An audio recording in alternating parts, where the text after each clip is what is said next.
নমস্কার। গণেশ চতুর্থীর পবিত্র সন্ধ্যায় সবাইকে জানাই আন্তরিক প্রীতি ও শুভেচ্ছা। আজকের এই ছবিটি হচ্ছে রানী অরুন্ধতীর। রানী অরুন্ধতী ত্রিপুরার রাজা বীরেন্দ্র কিশোর মাণিক্যের সহধর্মিণী এবং আধুনিক ত্রিপুরার রূপকার মহারাজা বীর বিক্রম কিশোর মাণিক্যের গর্ভধারিণী জননী। রানী অরুন্ধতীর নামে ত্রিপুরার আগরতলার একটি অঞ্চলের নাম হয়েছে অরুন্ধতী নগর। সে অরুন্ধতী নগরের কাছেই আছে ক্যাম্পের বাজার এবং এমবি টিলা। আসুন এই দুটি জায়গার সম্পর্ক একটু জেনে নিই। আমাদের মহতী রাজা বীর বিক্রম কিশোর মাণিক্য বাংলাদেশের দাঙ্গার পরে যেসব হিন্দুরা ভারতবর্ষে চলে এসেছিলেন তাদের থাকার জন্য প্রাথমিকভাবে ক্যাম্প করে দিয়েছিলেন ওই জায়গাতে। সেই থেকে ওই জায়গার নাম হয় ক্যাম্পের বাজার।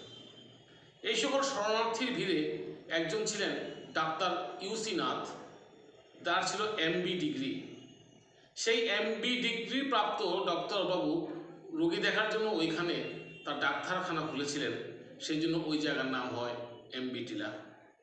আমার ভিডিওটি যদি ভালো লাগে অবশ্যই লাইক এবং শেয়ার করবেন। খুব তাড়াতাড়ি আবার দেখা হচ্ছে। সবাই ভালো থাকবেন। নমস্কার।